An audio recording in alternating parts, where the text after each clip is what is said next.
this experience makes ordinary waking reality seem dreamlike by contrast. But people say that they become aware that they're out of their body. They leave their body, they see the resuscitation scene from above.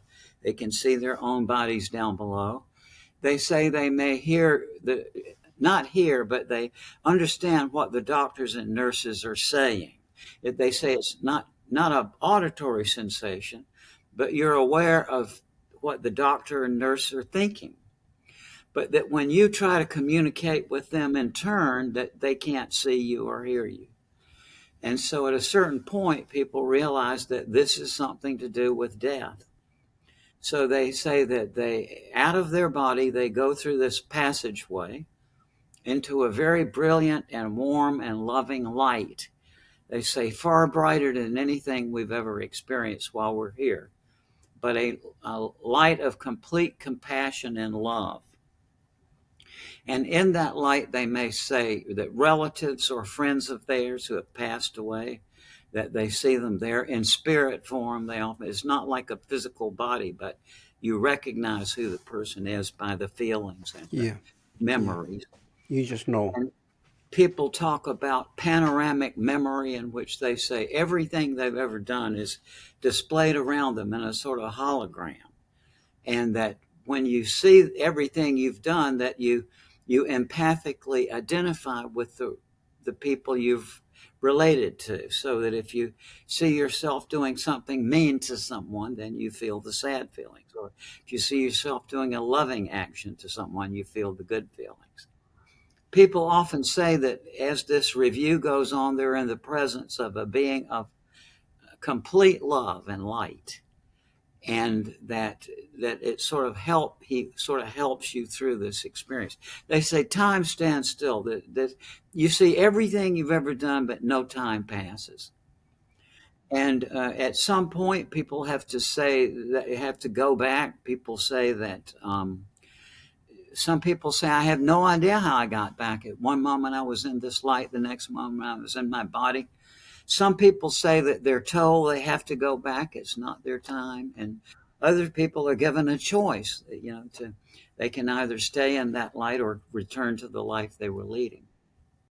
And when they come back is what was fascinating to me, especially once I started getting into psychiatry, because I realized, it's people have a hard time changing, right? But you see the transition with these people, that it totally changes their whole perspective on life. And one thing that was very encouraging to me was that people say that very often in this life review, where that what this being you're with is interested in is how you've learned to love. Let's say everybody gets back to that. They say it's as though, although there's no words, they say it's as though this being asks you a question, like, how have you learned to love? But then they say also that in panels or parts of this that come up in which you have been learning something, that even though there are no words, they say it's as though this being sort of focuses in on the scenes where you've been learning something. And the thought comes that even after you come over here permanently, that this process of learning will go on. The first living person I ever heard this from said that, he said, and as I gather, that this process of learning goes on literally for eternity. Some people who have these very powerful experiences where, it makes no medical sense that they were alive, like people who are left in the autopsy refrigerator over the weekend, or just people that you can't understand how they possibly could have survived it. And in those cases, people actually go beyond this even, and they say that you become aware that this reality we're in is kind of multi-layered. And that one of the scenes you see into is this entire realm of knowledge that seems to be dedicated to the pursuit of knowledge. And it's like George Ritchie said, that he said there are no words for this, but he said that if you can imagine, you kind of pretend like it's a university or something, and you try to imagine Caltech and MIT and Harvard and Yale and Princeton all squeezed into one, said you can't even begin to imagine this. But he said it was as though that one section of this thing was you could compare to a library. And he said one of the things that he saw was a whole section of this library that consisted of the holy books of the universe. So, this gets into a realm of comprehension that, that we just don't have when we're in this, earthbound situation. Yeah. What's your take on this, Paul, if you'd like to comment? Well, if you you asked what I think the most important aspect of a near-death experience is, and I think overall it shows that consciousness leaves the body, and it shows that consciousness can survive bodily death. I mean, you have all kinds of people who have out-of-body experiences, for instance, and if they're in an operating room situation, they'll be able to hover above the doctor and later on recount instruments they used, what they said, what they were doing at specific times. Sometimes they actually will leave the operating room and go into the waiting room, for instance, and they'll be able to describe conversations that took place there. They're able to describe people who were there or what family members are saying while they wait for them. Uh, Things like this show that there is, for want of a better word, a soul or a spirit that leaves the body and survives bodily death.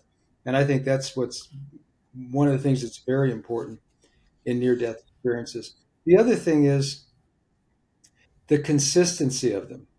I mean, what Raymond just went through is the events that take place with a person who has a near-death experience. And what that shows us is if those are consistent, uh, that means there is something happening there that consistently happens as a person dies. I mean, I don't know about Raymond, but sometimes they're so consistent that we can almost sleepwalk through an interview with somebody because it's going to be the same, many times the same thing. And for a long time, I was more interested in how people almost die than what happens when they almost die.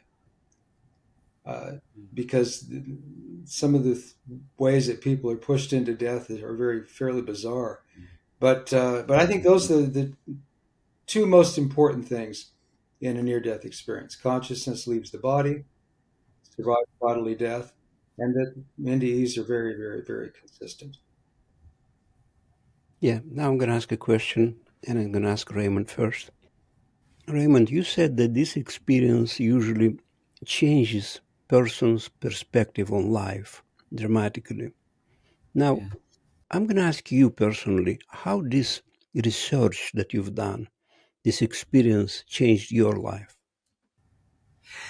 Well, Sergey, it's impossible in a way for me to answer that because I found out about this when I was 18 years old. Now I'm 80. That's what, 62 years? So it's very hard for me to separate. Yeah. See, like, I don't know because I'm so involved in the Yeah. situation. I mean, this has just been part of my life. Um, so to me, this really is closely connected with my idealization, I guess it is, of Plato. I mean, how did he figure this stuff out? And as we're sitting here and thinking about this stuff, the logic in our heads that we're using to think about it originated with the Greek philosophers and Plato and Aristotle and so on. So we can't get them out of our head. But what we've decided to do is to pretend they didn't exist. Yeah. People are not supposed to lie, but it's just, I think that once that disconnect has been done now in the United States between any rational basis for all of this, then it becomes just irrationalism is what we're gripped by now, and it's because of in my opinion, one of the big factors was the abandonment of the classical model of education, which is that you're supposed to learn how to think. You know, So, Paul, would you like to come? Yeah. yeah, I'd like to comment on Raymond because I've known Raymond now. I've been a co-author with Raymond for 38 Yeah. years. Uh, Wow. and I will say that he's not one of, but he is the most empathic person I've ever met. And I can't help but think that that has been, if not created by the study of near-death experiences, it certainly has been made greater in him, is his sense of empathy. And I think that's why Raymond is so successful as a researcher, because he listens to people and he responds accordingly. I think it's very interesting too. Yeah, the situation we're in with respect to near death experiences, which is we have lots of stories, but we don't have any conceptual equipment to figure out what it means. And so that's why people are always left unsatisfied, right? They hear a lot of these stories and oh, how wonderful. But then, if, as Plato beautifully pointed out, he said, even if you had a bazillion beautiful stories, that wouldn't add up to a rational proof of an afterlife. What you need in addition is some set of concepts that take you from the experiential narratives to the statement that there's an afterlife.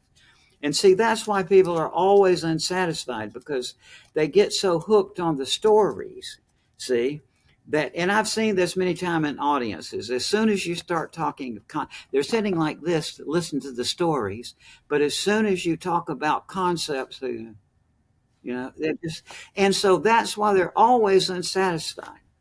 So, and strangely enough, see, the reason why we're left unsatisfied on that is specifically connected with a mistake that was done in the shift from Plato to Aristotle. Because Aristotle, as you know, he codified the logic we're using right now as we're thinking. But Plato, who came before, was realizing that in addition to the figurative and the literal domains of language, there's a third domain of language, which is the unintelligible, and that needs to be accounted for also in order to think about these experiences. Aristotle was just too compulsive that was a step too far for him. So when he built the logic code we use, he predicated it on literal meaning. Well, the parapsychologists and psychical researchers and other pseudoscientists who are, think they are, investigating this, it's they they are not willing to sit back and think conceptually. You see, this is not something that's amenable to a scientific determination. You've got to do some conceptual thinking first. But once you do that, it becomes crystal clear.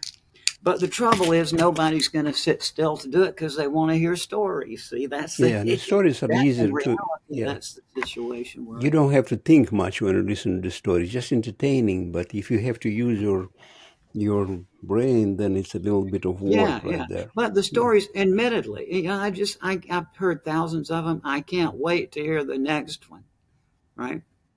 But if you really want to think this through, you've got to step aside from the stories and do conceptual thinking, and that's just too much for many people. Now, Raymond or Paul, you heard thousands of stories. Do you believe all of them, or you think some of them are made up? I'm sure some of them are made. Me? Don't you think so, Oh, I'm Raymond? made up. Yeah. I think the vast Oh, majority of, yeah, yeah, yeah. everything is And made up. I mean, people have different points of view on baseball games and politics. I mean, a lot of people have different points of view of their near-death experiences, or they have add-ons that they'll say later. Yeah, the people who make up stories of near-death experiences Yeah. have a fascinating situation called pseudologica fantastica. And what it is they call it pathological lying, but it's pseudologica fantastica is they often claim that the fantastic stories, I'm a military hero, I'm a CIA agent, I'm a doctor, whatever. And they make up these phenomenal stories, always starring themselves. See, but the difference between that and a delusional state is that if you listen to the stream of talk with a person with pseudologica fantastica, and they say something which is to your own factual knowledge untrue, and you call them on it, then they won't do like the delusional person does and stick to the story. What they do is they spin the story off in the other direction. So There's also it's another aspect to a near-death experience that makes it unbelievable for a lot of people because, just frankly, it doesn't fit with their religious vision of the world, or they just don't believe it. They don't believe something like this can happen, and that's a problem in doing research in near-death experiences because they're very subjective experiences. So, in other words, if I have a near-death experience, I'm the only one who can experience that. I'm the only one who can describe that. So it doesn't quite connect with a lot of people as being believable. So what Raymond and I have started doing lately, and that's what our latest book is about, Proof of Life After Life, is moving over to from subjective experiences like near-death experiences to objective experiences, in which in the case which we call them shared death experiences. And a shared death experience is when a living and well person experiences the dying events of someone who's dying. And in other words, they have, in many instances, a near death experience along with someone else. Sometimes it's more than just one person who has this with the same person. Sometimes it can be a group, as in the case of Raymond's experience when his mother passed away. And that's a whole different story because that takes you into the realm of greater objectivity. And it's much harder to deny an objective experience and say it's not true or it's a phantasm than it is to experience a shared death experience. So that's what we started to do because, in this field, in any field, but in this field, I think particularly, you have to keep moving forward with the research. And in many ways, Raymond might not agree with this, but the near-death experience has been explored and explored and researched ad infinitum. But we have now passed beyond that by studying shared death experiences, objective experiences, and that's really, in my estimation, I would imagine in Raymond's, that's a new. It's not the only new direction, but that's a new direction in death studies.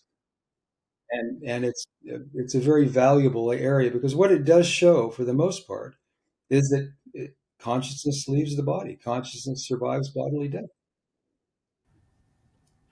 Yeah, and shared death experiences, by the way, Sergey, are the same thing as near death experiences. The difference, it's all the same thing. People say that at when somebody else is dying, a loved one or whatever, that the bystanders themselves will say that as grandma died, I left my body, I went part way toward this light with her. Or people at the bedside say they see the apparitions of the dying person's deceased relatives come into the room. And even plenty of cases I have, Sergey, where the bystanders empathically co-lived the dying life review of the person who passes away. And somewhat as Paul was saying, that the importance of this is that it the classical way of arguing about near-death experiences, right, which originated with Plato and Democritus, is that some people like Plato take this seriously, an indicator of an afterlife. But other people like Democritus say that it's a physiological thing in the body.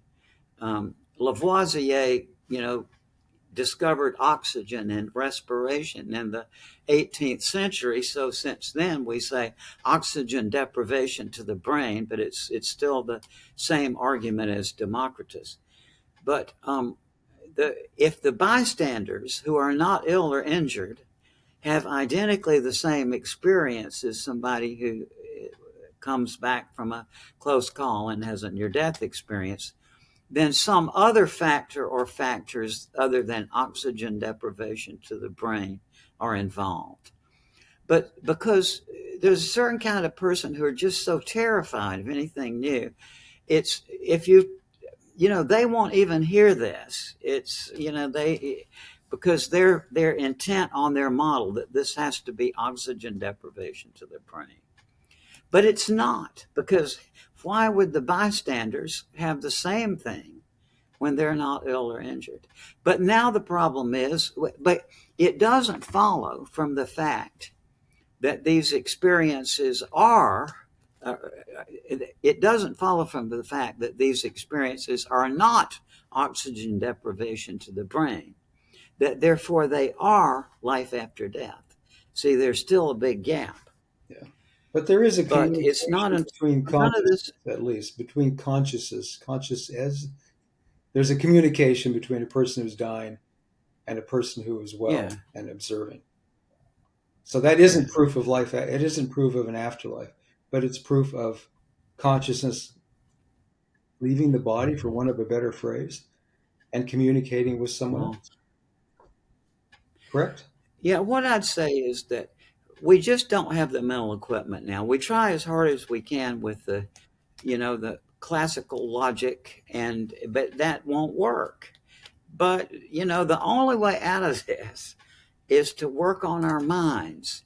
The great skeptic David Hume from the 18th century, and he wrote his essay on the afterlife, and he refused to let it be published because till after he died, because his statement was so revolutionary. But what he pointed out is, he said, by the mere light of reason, it seems difficult to prove the immortality of the soul. Now that is an understatement. And Hume went on to say correctly that by the mere light of reason, it seems difficult to prove the immortality of the soul. Some new species of logic is requisite for that purpose, and some new faculties of the mind, that they may enable us to comprehend that logic. And that is reality. And it is a solvable reality. We can get around that. But the trouble is the narrative concept problem, as Plato pointed out. People are so wrapped up in the stories that they can't tear themselves away for a little mental discipline for as long enough to expand your mind so you can actually deal with the problem. And to me, I have actually been able to prepare somebody before their near-death experience with a new logic, such that when they subsequently had a near-death experience, they came back and were compelled to talk about it in a new way. What I'm getting at was that we can actually alter our minds in a way that will enable us, when we subsequently have a near-death experience, to articulate it in an entirely new way. It's already happened at least once to my knowledge. But the whole difficulty here is now psychological. There is no more logical difficulty in a rational comprehension of the afterlife question.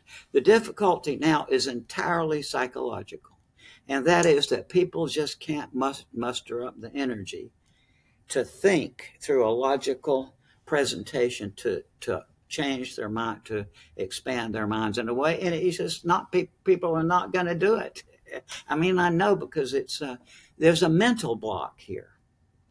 And exactly what the cause of it is, I don't know. But there is it's the whole thing. The only thing now keeping us from A genuine rational comprehension of the afterlife question is the entire laziness of people who just don't want to pry themselves out of their laziness to think through a logical presentation. But And also, that's the reality.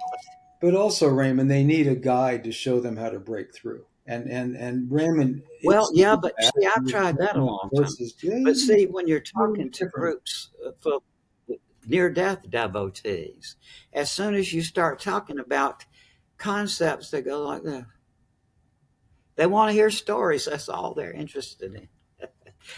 I got, I have this friend who is in the United States government. Is just a very respectable guy, and I was telling him this 20 something years ago. I just kept telling him it's like what they want to do is they want to be entertained.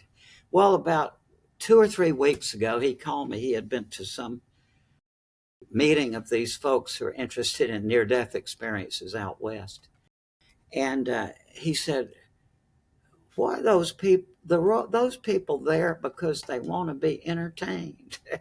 And I said, John, yeah, I said that for 20 years ago. I told people have to see it for themselves. But it's no longer frustrating to me. It's just kind of interesting that the answer is here, folks. But you can't get to there without, as long as you're just going to dwelling in the narrative side of it. You've got to think for a while too. But people don't like to think.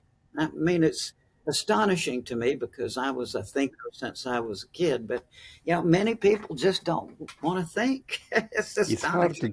think. It's an energy, like I said before. It takes energy. It takes concentration. Not everybody wants to do that. But let me ask a question, both of you gentlemen. But let me ask with Raymond first. Now, Raymond, you are 80 years old. God bless you. Now, are you afraid of death? How do you look? Do you look forward to that? What is your attitude right now towards this? Your Okay, personal. well, I'm a psychiatrist. I've heard a lot of people over the years have come to me because of fear of death. And so the first thing you got to figure out is what exactly is their fear of death? I mean, there's a lot of things that people are afraid of. And I'll start with the one that I'm afraid of, and that's pain, right? Because a lot of people say I'm afraid of death because it'll be painful. Me too. Separation from your loved ones. Well, I've got a wife and 2 kids who are still at home. I want to stay around them for a while, just to get them on the road a little bit more. But also, I know that's not up to me. Then some people are afraid of obliteration, right? Just oblivion, like that. I'm not afraid of that. No, I mean, I give up. Yeah, I am a genuine skeptic, Sergey, because the people who appropriate that label skeptic for themselves and this, they have no idea what a skeptic is. But a skeptic was a form of Greek philosophy formed by Pyrrho, and the idea is that you investigate a question seriously, but then you withhold a conclusion. And so, because you realize it's hard to draw a conclusion about this. So, where I am with it is I give up. I've tried my everything I can think of to think my way out of it, but I can't think my way out of it. So I give up. I gather, yeah, there's an afterlife. Yeah, and so I'm not afraid of oblivion. Some people, when you ask them, what they're afraid of death, they say it's like they're afraid of the unknown. Well, it's the known that scares me. I'm intrigued by the unknown. But and then the other thing is hell. It's like a lot of people in their evangelical religion or whatever they think is they're going to go to hell. Well, that's not fearful to me. So I think when you think about fear of death, you got to think about what exactly it is. I am afraid of pain. I don't want any pain in the process. I would like to stay with my kids a little bit longer to get them, further along. Uh, but I'm not afraid of the unknown. I'm not afraid of oblivion. I'm not afraid of hell. So that's a long answer to your brief question, but yeah. Yeah, let me ask Paul, if you don't mind, would you like to share that with us too? I don't know if being afraid is the correct phrasing, but I'm not looking forward to just not being here. You know, I mean, I have children. I'd love to see what their lives are going to be like, but we all know the facts. We all know that we're born into uh, a slippery slide to death, and so I've really kind of come to face that. I don't want pain either, but I don't know what the end is, so I can't very well decide what I want and what I don't want. But I'm very accepting of death. Yeah, me too. I mean, it happens, and also just in reality, I'm 80 years old. I almost died 3 years ago. It's been a hard struggle back. I can see where I'm headed, and I'm just not afraid of it. Like I said, I hope it's not any pain involved, and I would like to stay along with my kids for a while. But no, nothing. I'm not afraid of death, Yeah. other than Now, those. do you gentlemen believe in creation? I have this concept. Maybe I'm wrong. It's my own personal that the creation was never created. It's always been there. It's always been here. What do you think about this? It's been created or it's always been here? Well, you can't create. Here's the assumption on that question, and I'm not sure I buy this, but the assumption is you can't create something from nothing. And I don't know exactly what that means in relation to the universe, but gosh, I guess I mean you've studied astrology and astronomy, Raymond. Yeah. Yeah, and I think that I don't know what the idea is, what the prevailing idea is with uh, creation, but I think the prevailing idea is that it's always been here, that the universe has Right. always been here. Is that correct, Raymond, or what are we thinking about Well, now? it's like Sergey was asking about the soul, and it's the history of the soul is very interesting. Um, the first person to come up with a proof of the immortality of the soul was Alcmaeon, who was a little before um, Pythagoras. And this was when reason was just getting its beginning. And then Pythagoras came along and tweaked the notion of the soul, for example, for a little bit. But the person who brought the notion of the soul, as you and I think of it, in the West, was Plato. And when the Christians needed some guide on the afterlife, because there wasn't much to go on, with the formation of the church, they took Plato's Phaedo as their theology of the afterlife, and that's historical reality. And his idea was that our basic identity is not our body, which is temporary and changing, but our immaterial, immortal soul. Then it's for 1,000 years plus you could be burned at the stake for questioning that, right? So people got wise and didn't talk about that for a long time. Then when it began to open up a little bit, Thomas Hobbes, the English philosopher in the 1600s, pointed out that the notion of an immaterial soul is not coherent. What are we talking about? There's no real meaning to it. And so John Locke in the next generation took Thomas Hobbes' challenge and said, well, we can't talk about an immaterial soul, maybe, but we can talk about our consciousness and our memories and as being ourself.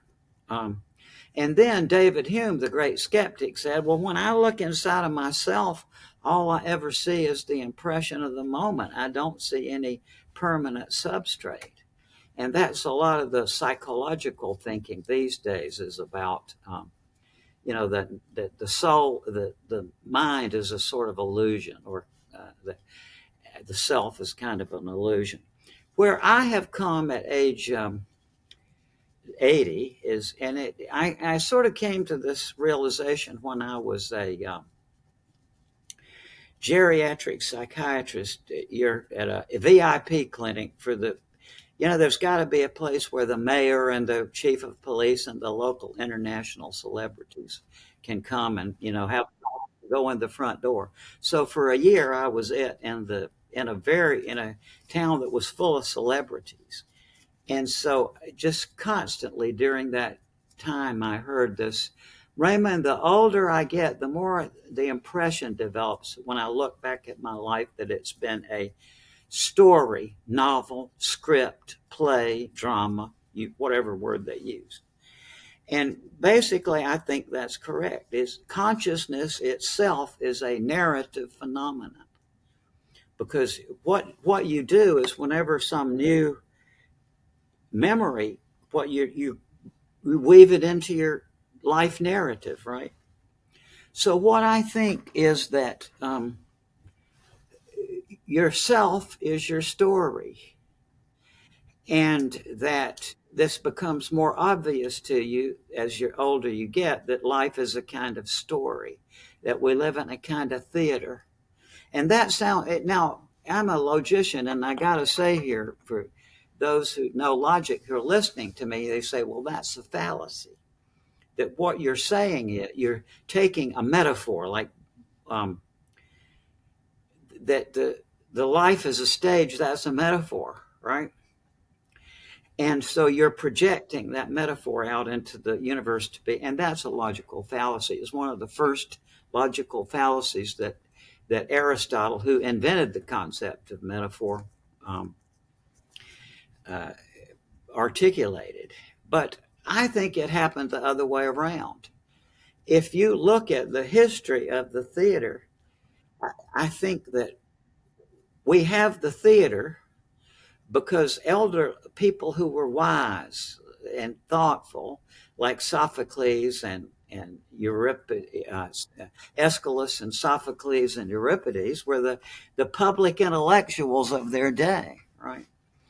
And they had just realized it was a long historical event that happened. It was like there was this one guy, Thespis. They had a chorus that was a traditional harvest festival, and they would sing the songs of the great heroes and such. For unknown reason, Thespis stepped forward from the chorus and spoke his own lines, and it created a sensation, right? And what are the Greeks all about to this day?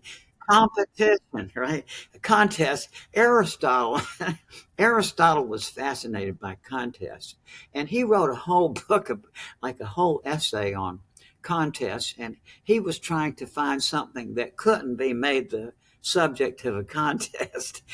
Because that's how they are. So when they created a sensation, let's have a contest. Who can write the best one of these? Well, the first winner, Aeschylus, then Sophocles, then Euripides. In 50 years, the theater was a profession. So what I'm getting at is that the theater came because wise people who are reflective, like Aeschylus and Sophocles and Euripides, realized that life has the story form, so that you can create a flat space here and you can enact these things. So life is story. The great David Hume, who was the arch skeptic, said he thought the only kind of view of the afterlife that a rational person could entertain would be reincarnation. And he doesn't go on to explain why, but I figure it's because as a historian, he would have well understood that the prominent role of narrative in human affairs. And so basically the reincarnation is the most story-like form, right? Of that you live this one life and then something happens and you're off That's on what I another. wanted to ask you, Raymond, because you are so fascinated with the Greek, Have you ever been to Greece? I think you lived Oh, in many Greece in your times. past life. Yeah. And nobody would believe the story of the ancient Greeks. It's like reason is something we contrast with all the things you and I are talking about now. But in reality, reason itself came here from those things. Like the concept of truth as we know it, that which is the case independently of what anybody happens to think, believe, or perceive about it. That concept came here, according to its author, from the other side. And so the logic we have that we're using as we are thinking now, at least according to its inventors, came here from the other side. See, so that creates a real conceptual boggle, if you think about it, that the reason we, the reason we, the system of reason that we use to try to figure this out already has the idea of an afterlife imprinted in it. Yeah. Well, I heard the notion that people like to travel a lot because they want to come back to the location where they lived in the past lives. They want to visit those places. So you are so fascinated with Greek philosophy. Probably you lived in Greece before. Who knows? What do you think? I'm sorry, I missed that. I said maybe you used to live in Greece in your past life. What do you think about Raymond? I don't know. Sometimes people have said things like, well, maybe you were Plato. If Plato came here to Sarasota and to lecture, I would make sure that I was out of town that day because this is not necessarily somebody I would have wanted to. Number one, he was a wrestler, and in ancient Greek wrestling, it was okay to break your opponent's fingers. And the reason why we do as we do, it's back and forth, right? It's like that was because Plato was a wrestler up to this point. You see, you just stated your opinion and threw your reasons behind it. But Plato said, no, we got to go back and forth. So I wouldn't have wanted to meet Plato. The only statue of him coming down from antiquity, he has a cauliflower ear. And so the way they would have, the first thing he would do is challenge you to a wrestling match. But I love his work, but I wouldn't have wanted to know Plato. Yeah. Now, a question for you, both gentlemen, whoever would like to answer this. Raymond mentioned that the learning process never ends. The process of learning is eternal. Can you comment on this, please? Because I have the same idea that we always learn. This is why we have this desire here to learn all the time. So there is different levels of heaven or afterlife. You always learn and you ascend to different level, or you can go, descend to a different level as well. Well, I think we're learning. What do you guys? We're learning every day, whether we want to learn or not. Yeah, We're we're kind of forced to survive to learn certain things. So yeah, right. it's I don't know about the eternal part of that. That assumes an eternal existence, and as much as I believe in that, there's a limit to it, and that is it really hasn't been proven that we live forever, nor no one's really defined forever. Okay. So you've been studying this for 50 years. You've been you've been co-authoring with Raymond for a long time, 38 years, you said. So after all these 38 years, you're still not sure that life is infinite for us? No, I'm not. I, I mean, to be honest, uh, I think it's important to prove your suppositions, and at least to yourself, at least prove your suppositions to yourself. And I don't know that that's a provable question. Now, Raymond, I can tell from the look on his face, has an addition to that. Well, what I was thinking is Yeah, I think a lot of the puzzle is the notion of time. Well, yeah, absolutely. Uh, it's yeah, and that what people say in their near-death experiences, as soon as you're out of this, there's no more time. Right. Eben Alexander, our friend that you probably know, he was the, and I asked Eben several years ago. I said, Eben, people with near-death experiences say that there's no more time and no more space. Yeah. So what is the axis of orientation? If there's no time and space, how do you orient yourself? And he said it's two axes, love and knowledge. Hmm. Serge. And I think that that doesn't make sense from within this world, but I get, to somebody who's had a near death experience, that makes sense Yeah. because it's If you it's really, hard for us to imagine a non-spatial, non-temporal. Uh, Yeah. yeah, I mean, if you really want a mind-bending experience, sit down on your couch someday, turn the lights off if you want to, and just think about time. Think about forever and what it really means to our tiny little heads. It's sometimes a frightening thing, sometimes it's very mind expanding to just, because it's something we don't think about much. We always think of time as something that's on the wall. Uh, but if you think it's not on the wall, that the clock is an artificial construct, that time is different to a rock than it is to us. Just think about the notion of time. You, if I do that, I get completely lost in my head. I love it, but it's a very difficult concept to come to grips with. So people say, "Oh, well, there's a life forever." Think about forever There is no and time. what that life would be like. Uh, so what I think whoever has a plan for us when we die, God or nature, uh, it's something we can't even conceive of. God is something we can't really conceive of. I have a wonderful wife, Sergey. She's Cheryl.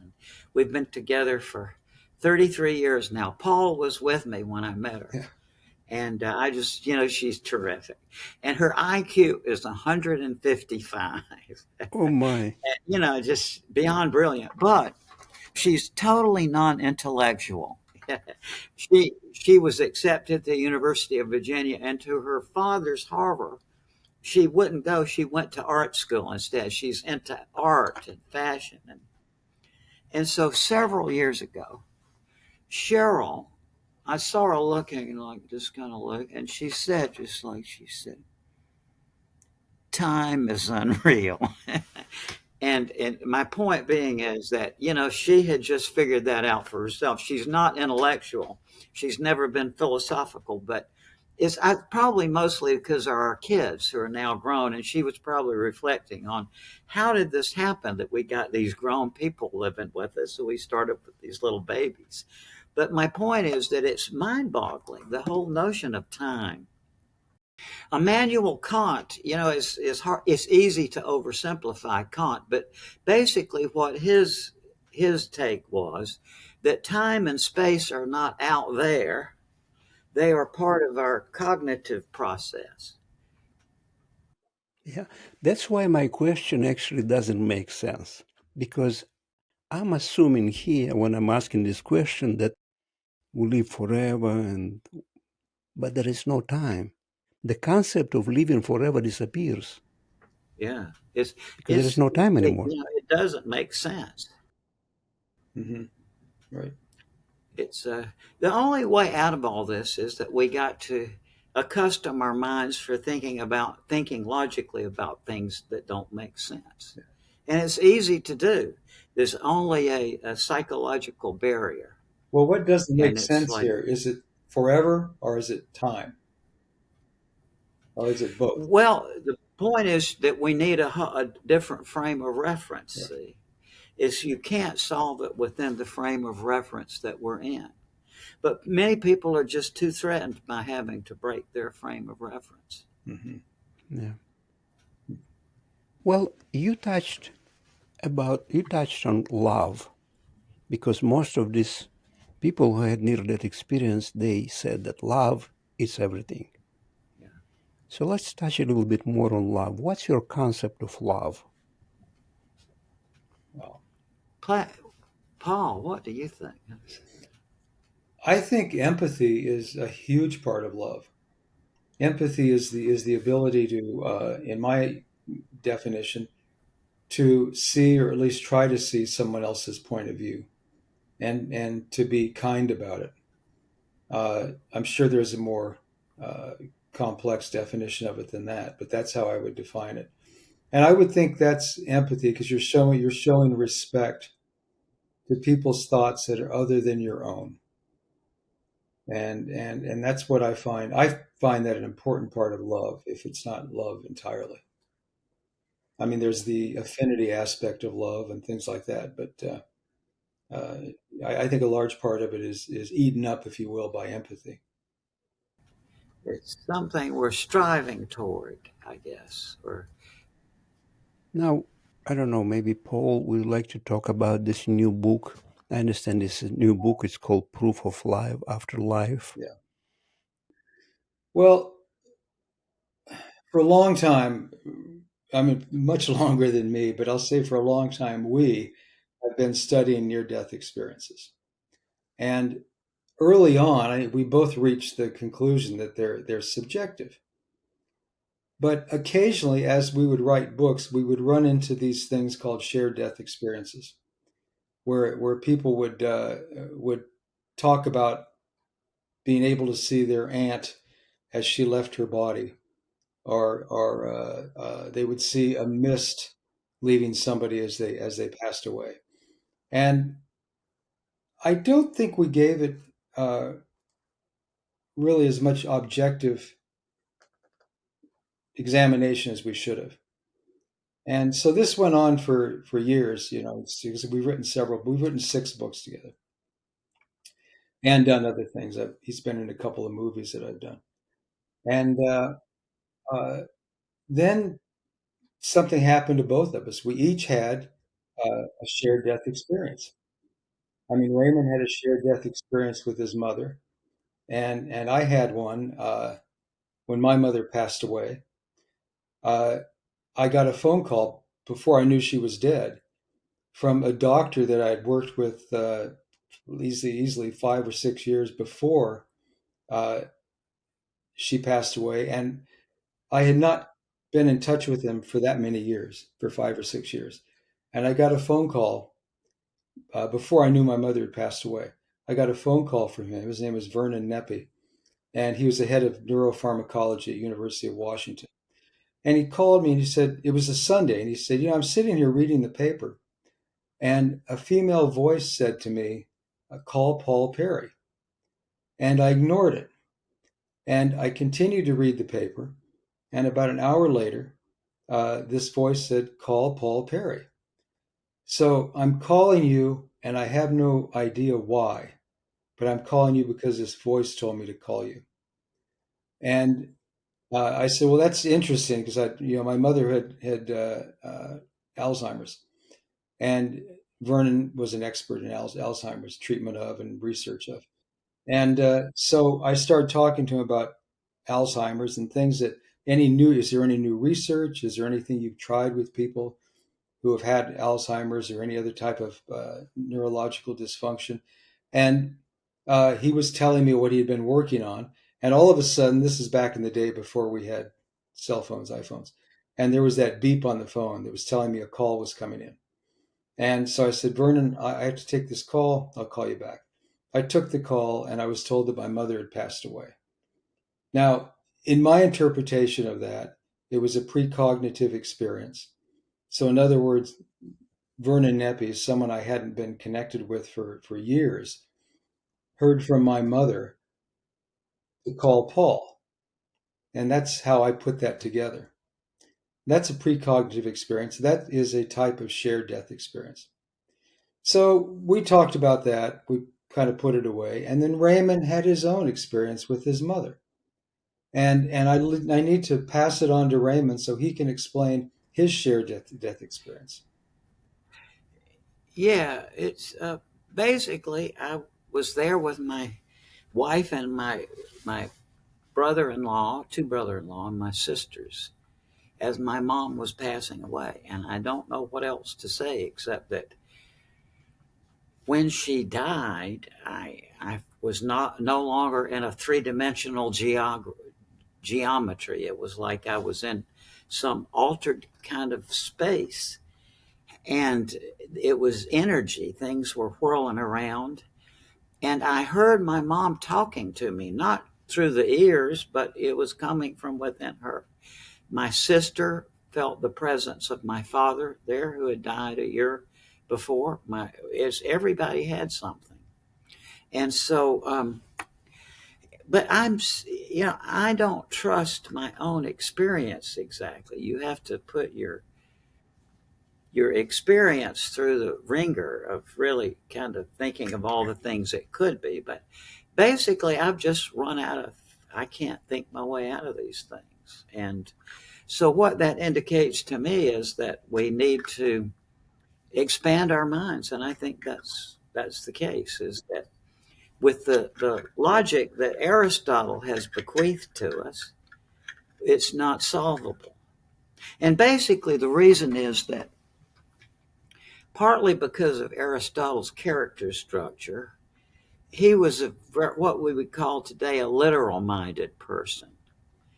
But and all of the common phrases for life after death are not literal. They are figures of speech. They're specifically identifiable figures of speech. So there's no common referent that you can specify as a literal meaning. And so, uh, I realize that the questions we have about these things are not answerable in the terms in which we put them. And for many people, it's just too scary to realize that there may be some logic beyond logic, if I could put it that way. But there is. But people just they get attached to the things they are indoctrinated into in school. And to my utter astonishment, many people just don't want to move forward. And to me, that my whole life has been, I like to just sort of figure out what I don't know rather than dwelling on what I think I know. I just like to, the easiest thing for me to say is I don't know. Now, if people want to find more about you, about what you're doing, about the book, whatever services you can provide, would you like to share that here? Okay.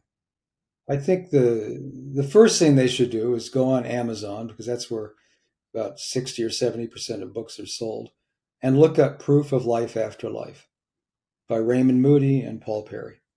And pick up that book, because it's a good primer into the next step in the study of death, which is shared death experiences. Paul and I really work well. I mean, I just love our relationship because we have totally different backgrounds in one way. It's like I was a professor of logic and philosophy and a medical doctor, and Paul was a fine arts person, got his master's in fine arts, and is a journalist. And, you know, we just ask entirely different set of questions. But what comes out of it is, I think, something that is a good Yeah. compromise. And I Yeah, think no that's, wonder you've been working for 38 years. I mean, if you would not be compatible, we'd be probably 38 hours, but he has been 38 years. Yeah, right. So it says something. yeah, it's fun because, like I said, it's just two different sets Yeah. of questions. Yeah, And when you ask two different sets of questions, you get a very interesting yeah. Yeah. synthesis of it. Is there a website would you like to mention? Well, Raymond's is the easiest to remember. It's lifeafterlife.com. Okay. Mine is paulperryproductions.com, because I have Okay. movies and things like that I produce. And Yeah. All right. Anything else you'd like? Well, let me ask you a question. The last one. The name of my show is about Freedom Show. What's your definition of freedom? The ability to do what you want without hurting anybody else. I love that. A simple definition That's actually, I would say, definition of love, of life. of life. Yeah.